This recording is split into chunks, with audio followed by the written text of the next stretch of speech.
studio manager is Jody Stevens. Jody Stevens was the drummer for a band called Big Star that came out of Memphis in the early 70s.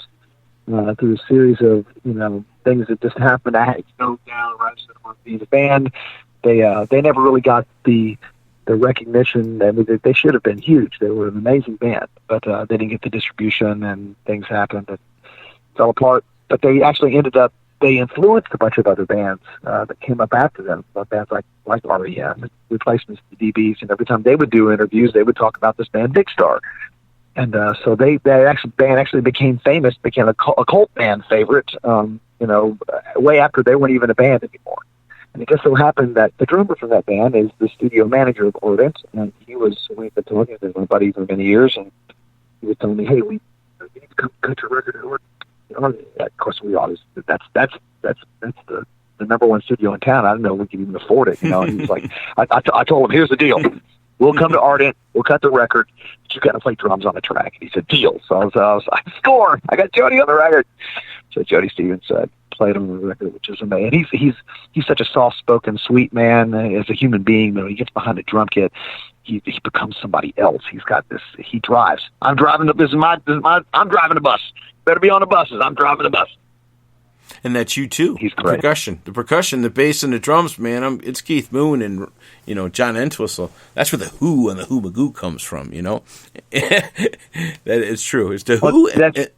Yeah, go ahead. Yeah, as the bass player, I do a lot of the driving of the band, of the bus.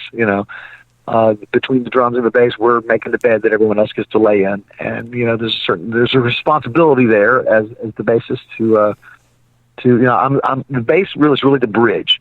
The drums are the percussion and the rhythm and the music between the keyboards and the horns and the guitar. So I've got to play the music with the musicians, but I got to keep the beat with the drummer. So the bass is really the bridge between the drums and the music. And there's a bit of responsibility there. And also that I'm the band leader and the lead singer sort of puts me in a spot where I really have to be responsible a lot for what's going on. Also, I'm the musical director, and I'm generally picking the songs one to the next. We never come out on stage with any kind of a set list. We have 350, 400 songs on our master song list to choose from, and maybe you play 30 in a night. So it's about it's always about picking the best 30 for any given room, and we take requests all the time. We play songs we don't even know. We'll pull stuff out of that. We're pretty easygoing guys, and it's we've been known to throw down some truly fantastic jams of stuff we've never done before, and we've been known to throw a train wreck down or two. As Herman said when we went to him, he was down on Beale Street, and several of us went down there and said, hey, we were just a bunch of young white hippie college jazz bow kids trying to learn how to play, but we wanted somebody in our band that had some credibility, somebody that had some street cred, and we went to Herman and said, hey, would you help us start a band? He said, I will do this, but you got to be serious about the music. And what he said many times is, you take the music seriously, but you can't really take yourself too seriously. You gotta have fun. There's a business, and and you have to entertain people, and you have a job. These clubs are paying you to entertain these folks, and they're paying you, especially on Beale Street. Your job is to draw. There's many people walking up and down the street, and you gotta draw them into the club. You gotta be exciting enough and have something going on, play stuff people recognize once in a while, and you have a job to do there. You have to take the music seriously, but you can't take yourself too seriously, because then it's no fun.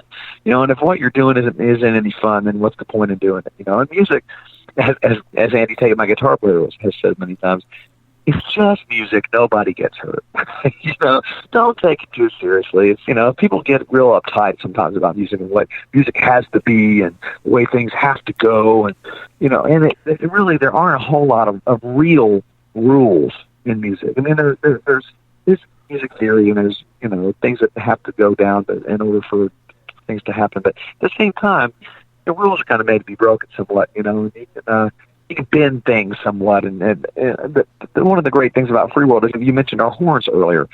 We play a lot of songs, that the original versions don't have horns. We stick them on. Pete's really great about writing arrangements to songs that, we play some Grateful Dead music, and the Grateful Dead obviously don't have any horns in their band, but we play horns on all their tunes, and so it gives us the like you said, the palette to paint a different way. We can take music that doesn't necessarily have, and some people, I think their perception of horns comes from high school, right? Their idea of horns is their high school marching band, No way. And where I'm coming from musically, I'm from Memphis, right? And all that classic Stax and High, and the Otis Redding and the Al Green, and all that classic stuff that came out of Memphis in the 60s and the early 70s.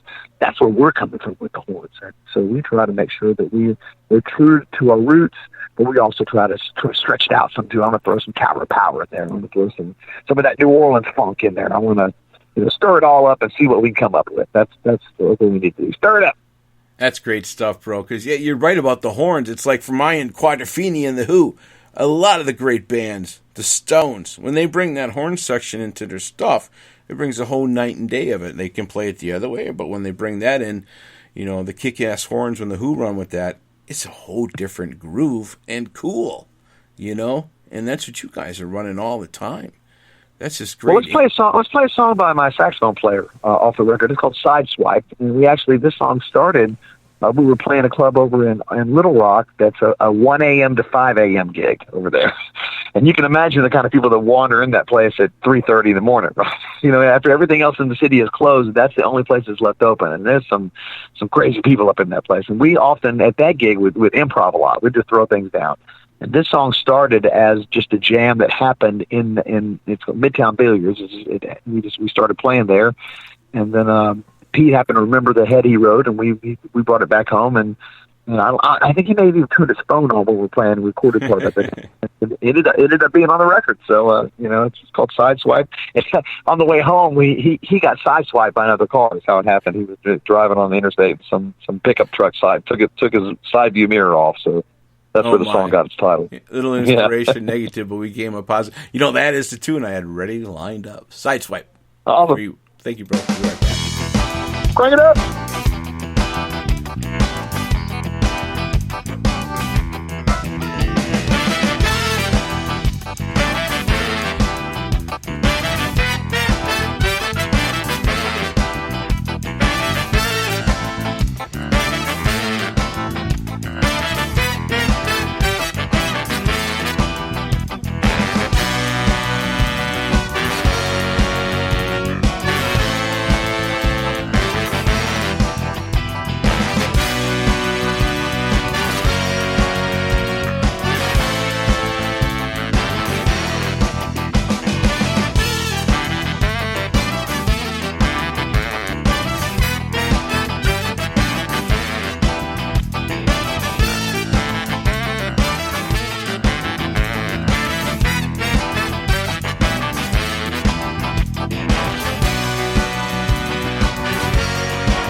Wow, man. What great guitar, bro.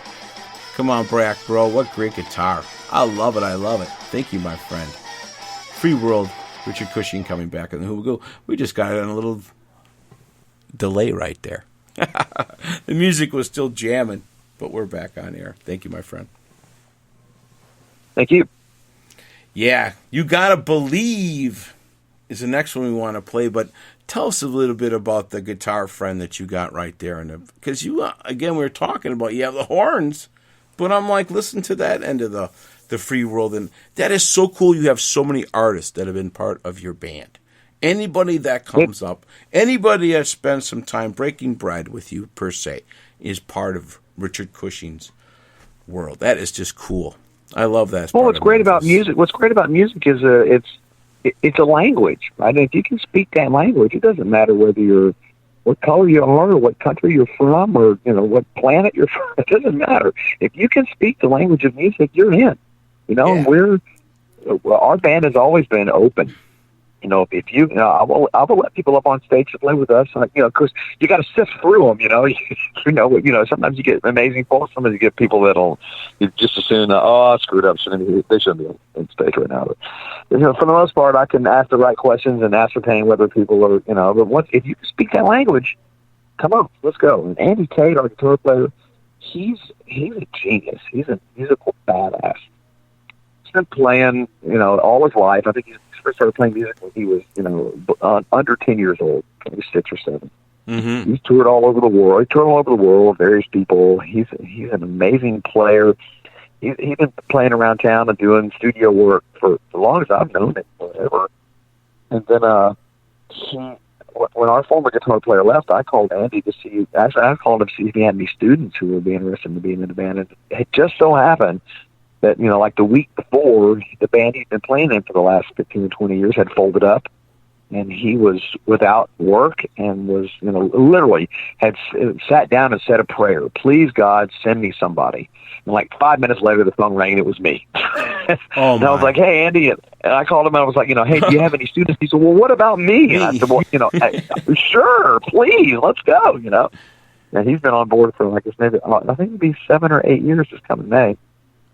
But he's a great player, great songwriter, a sweet guy.